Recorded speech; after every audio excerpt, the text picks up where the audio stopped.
Game week 23 team selection, 4 free transfers to use and a little bit of money in the bank. Let's have a look how my lineup's shaping up going into the deadline. Right then, so before we take a look at game week 23, a quick summary of game week 22 and the team performance. It was a big red arrow. I'm really disappointed with the game week, but we do get these every now and then.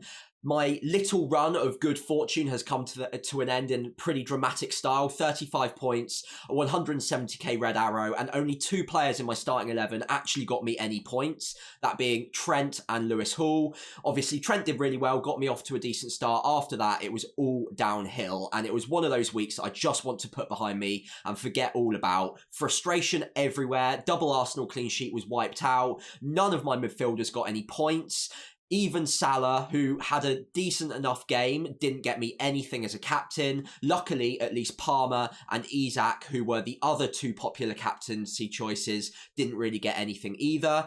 Jackson's been incredibly frustrating of late, and he was probably going to be a transfer out either this week or in the next couple. João Pedro is really living a blessed life in my team right now as well, and he can probably be looked to be moved on in the next couple of game weeks too. The data's regressing week on week. And Ahmad, although he saved me in game week 21 with his last minute hat-trick against Southampton, he did nothing for me in game week 22. On the bench, Robinson and Semenyo. Obviously, it's a bit annoying having bench points. I don't usually mind it too much, but when the rest of my starting 11 did this badly, it is a little bit gut-wrenching to see points on my bench that could have helped me maybe resuscitate a little bit of a grey arrow, if not green. And 35 points is a disaster. I'm not going to sugarcoat it, but what I'm not going to do is get bogged down in it. I'm going to look to the future. I've got 4 free transfers, and I'm pretty happy with the way my team's set up for game week 23. But there's still more that I can do. Let me know in the comments below how you got on in game week 22. I'm sure it was better than me. Feel free to brag. Feel free to boast about the fact that you've got Chris Wood in your team and I still don't have him. That's absolutely fine. Let me know how you got on in the comments. So first up today, I'm going to take a look at the Captaincy Matrix going into game week 23. I think there are 2 leading candidates. I've included Palmer and Haaland just in case, because there'll be slight considerations because they just fundamentally have quite a lot of upside because they are very good players, but they play each other. Palmer, I don't mind the matchup against Man City, and actually a lot of managers have been selling him ahead of this fixture. I think that's partly because he was flagged going into game week 22. Obviously, he played the fixture. He had a little bit of a problem during the match and obviously got taken off early, but it looks like he managed it pretty well. He should be good to go in game week 23. I wouldn't have too many worries there, but I don't think I'd go as far as to saying that he would be a captaincy candidate for me over some of the other options on this graphic. I definitely wouldn't be selling him personally though after Man City, which again, I don't think is a bad fixture for him. After that, it's a really good fixture run. Although there are 3 away games in the next 4, they're not bad fixtures themselves, and game week 27 and game week 28 are against Southampton at home and Leicester at home. You're definitely going to want him back by that period in time. I don't think he's a sell for me personally. Do let me know in the comments below if you're considering getting rid of him and what your logic is behind that, because I'm really genuinely interested to hear, and maybe I'm missing something there. Haaland is always going to be in the conversation. Chelsea at home, who do find a way of conceding every single week, but again, most people in the top ranks don't have Haaland at the moment, so I don't want to dwell on him too long, but he's never a bad option for a captaincy candidate because his data is always very strong. After that, we look at the main 2 options, that being Isak away from home against Southampton or Salah at home to Ipswich. Now, Salah has been a little bit frustrating in the last 2 game weeks, blanked twice in a row for the first time this season. He's not blanked twice all season long consecutively, so to see that was a little bit strange, but I wouldn't put too much stock into that. I don't think it's a drop-off from Salah. I think it's just variance, and this happens across the season. You don't expect any player to be as consistent as Salah has been so far this season, and it was always bound to happen that there's a little patch where he just doesn't return through just sheer bad luck, and his data's still been good. It's still running at over 1 XGI per 90, which is phenomenal, and it's still by far the best of any captaincy candidate this game week. Then we come to the fixture itself, and Ipswich at home is one of the standout fixtures on the calendar.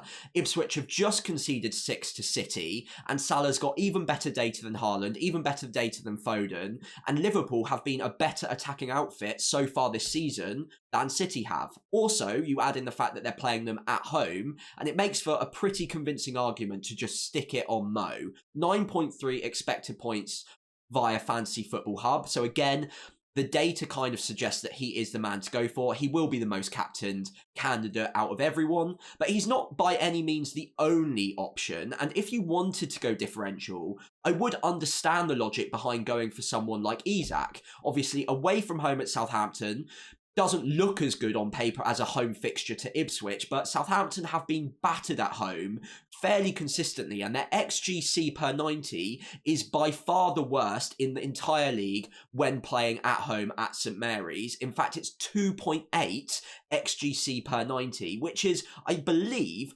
almost 1 XGC per 90 behind any other team, which is absolutely massive. That gap is huge. So to captain Isak away from home at Southampton, although it's an away fixture, and on paper you don't usually go after the away fixtures as much as you would the home, the data suggests that Southampton do get battered at home, and they are going to be open against Newcastle. So Isak, in the form he's in, the data's been great. He's been in a great run of goal-scoring form, and Newcastle as well, barring the Bournemouth game, have looked right at it. I think, if anything, they're going to be a little bit angry at themselves after what happened against Bournemouth and will want to get a bit of revenge. And I do think Southampton presents an opportunity for quite a few points for Isak. I wouldn't be surprised to see him come away with 2 or 3 attacking returns in this game. So do not be shocked whatsoever if Salah and Isak are both almost matching each other by the end of game week 23. I think on paper, though, the data does suggest that Salah is slightly the better option.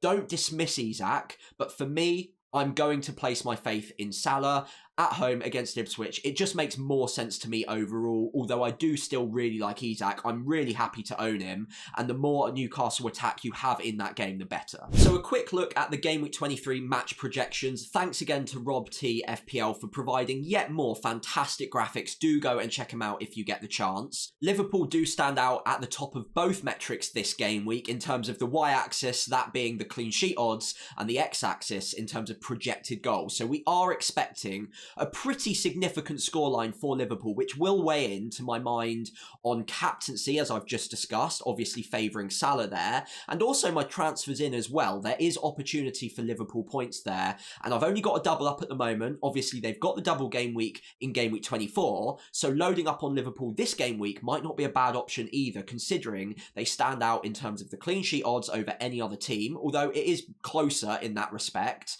And in terms of the goal scoring odds as well, quite far in front of any other team.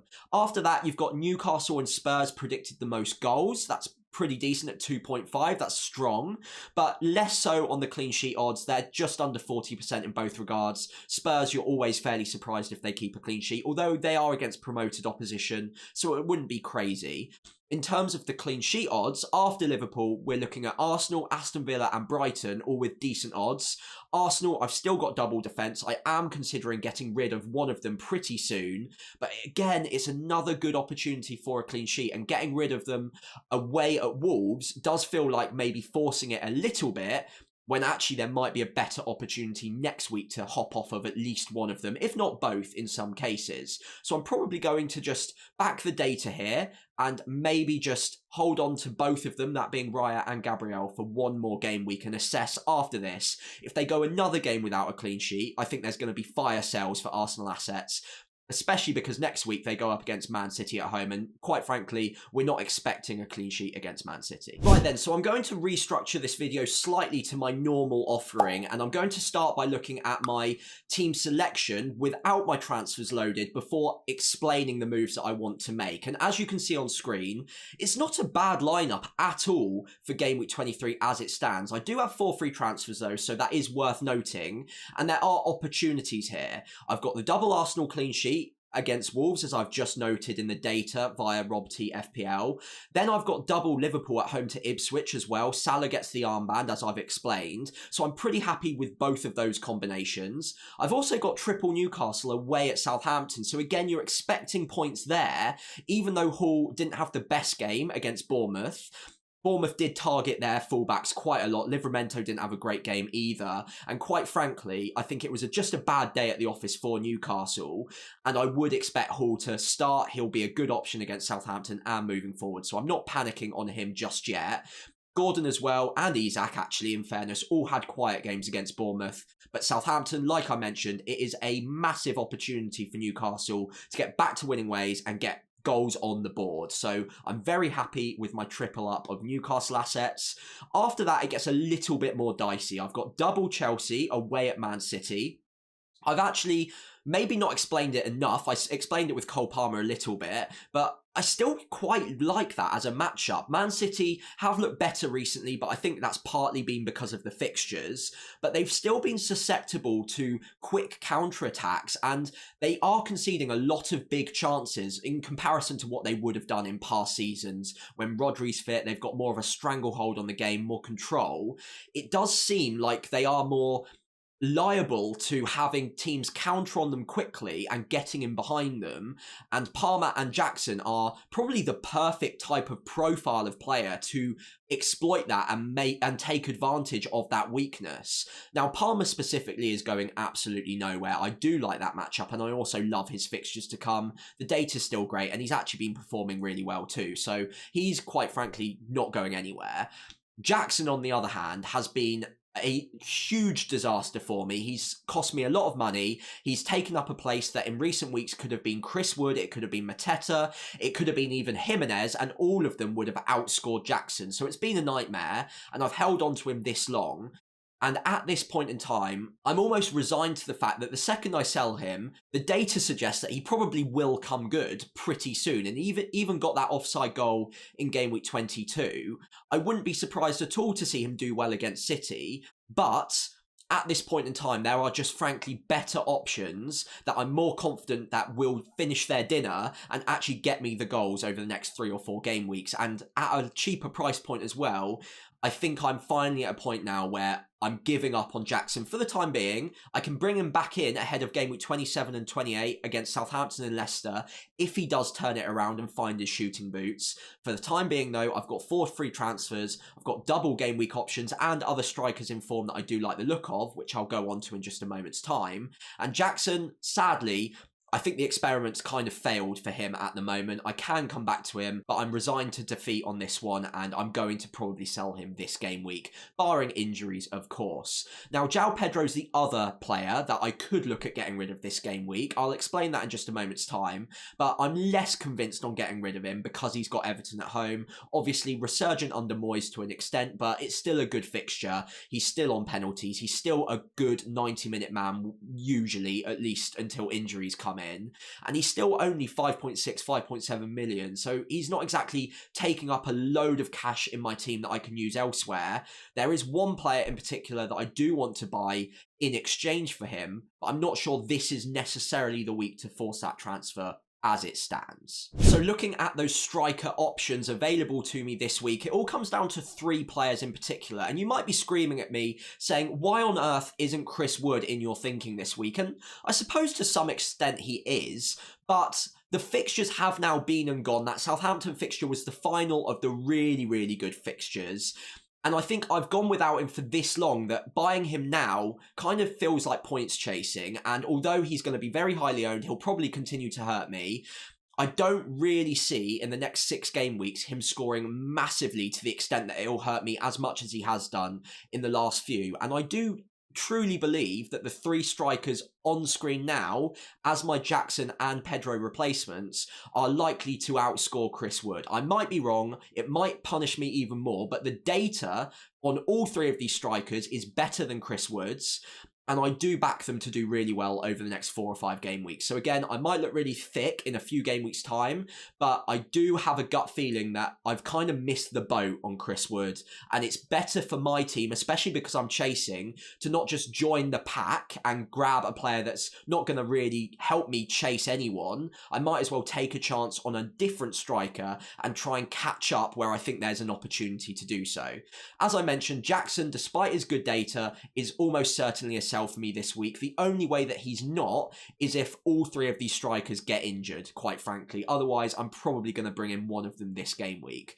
The one I'm currently favouring is Cody Gakpo. That would lock me in with the Liverpool triple up, and I couldn't go for a second defender, which is probably the safer option in terms of expected minutes. But I do really have faith in Gakpo right now. He started the last 10 Premier League games. He was completely rested against Lille in midweek in the Champions League. And his data and scoring returns at home have been really convincing. So I would like to buy him ahead of Ipswich at home. Obviously, I mentioned the projected data in terms of the goal scoring odds earlier on in this video. So I do want a double up of Liverpool attackers for that fixture, if at all possible, and I do think his minutes are going to be pretty decent. In the double itself, 2 away fixtures, it's not as convincing perhaps, but I think he'll still get 100 to 120 minutes as a ballpark figure, and I think that's enough for a double game week player, and I do back him to get returns across the double of Bournemouth and Everton. Either side of that double, it's 2 really good home fixtures against Ipswich and Wolves, and he's been such a consistent starter. He's performed well under slot in recent weeks. I think he's probably my favoured pick right now with good underlying data and 6 attacking returns in his last 10 game weeks as well. So he's probably the man I'm going for. After that, if Gakpo gets injured or we hear news that he doesn't start ahead of Ipswich at home, because we'll probably get early team news on Liverpool, I could possibly look at Mateta or Wissa. Now, Wissa is more locked in for me as a Pedro replacement, and I'm more likely to do that in game week 24 rather than game week 23. Mainly because I really like that Spurs home fixture for Brentford in game week 24, and I do quite like the Pedro home fixture to Everton in game week 23, so I don't think I need to force it this week, but that is earmarked as a game week 24 move for me, and I'm very happy with the idea of bringing in Wissa, despite the fact that Nottingham Forest have put in a bid for him, which, by the way, was laughably low, 22 million for Wissa, whose data's incredible. I think double figures in terms of Premier League goals in the last couple of seasons now. There's just no way that Brentford are going to get rid of him for that. So unless they double that offer or even more, I think he's staying put, and I think he's just too important to Brentford for him to leave halfway through the season. So Wissa for me is earmarked for game week 24. Great run of fixtures from 24 onwards. Even arguably in 23 it's not so bad. But I think Pedro's fixture is good enough that I hold on to him for one more week. In terms of Mateta, he would have to be a replacement for Jackson. I couldn't get both Gakpo and Mateta without making other significant downgrades elsewhere. So for Gakpo and Mateta, it's one or the other. It can't really be both. So that probably consigns me to Gakpo only and not Mateta. Mateta's been fantastic, by the way. I've really regretted not going there in the last few game weeks. He's on a proper hot streak. He looks like the man about town at Palace right now. He's hogging all the big chances. His data is improving week on week. And against Brentford at home, I back him to score again. I just slightly favour Gakpo in terms of the fact that he's got 4 fixtures in the next 3, and that Ipswich fixture is slightly better too. So I'm going with Gakpo, unless we hear that he's not starting if we get early team news on the Saturday morning. So we'll wrap up the video just with a quick reminder of how I'm lining up going into game week 23. Gakpo will almost certainly be coming in for Jackson, and I'll probably leave the other 3 transfers be, giving me 4 free transfers going into game week 24. Now, a quick summary of what my outside plans, my peripheral thinking is going into game week 24 for the double game week. I'm likely to be getting rid of Raya for Pickford.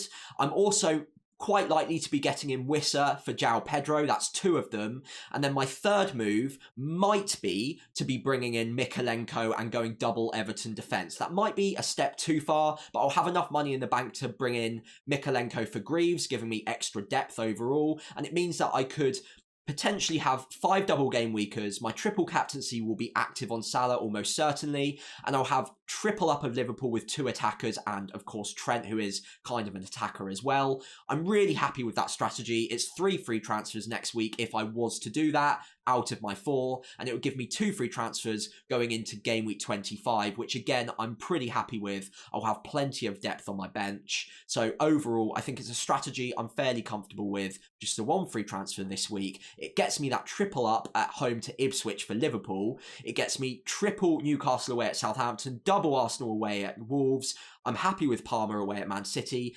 I'm fairly happy with Pedro at home to Everton, and then it's that competition between Semenyo at home for Nottingham Forest or Ahmad away at Fulham. Now, given my history with Semenyo, I think I've had him 16 game weeks and I've benched him every time he's happened to get a return. I think I'm quite tempted to actually switch that and start Semenyo ahead of Ahmad. The reason for that is that Semenyo does seem to have a knack of returning against the tougher opponents, which I've got really no science behind. I can't work out why that is, but it is going to be annoying if he hurts me yet again. So I am seriously considering switching that just to remove the pain element of Semenyo inevitably returning if I bench him once again. Let me know in the comments below if you think that's just a bit of a silly move, because Ahmad away at Fulham's probably not a bad one either.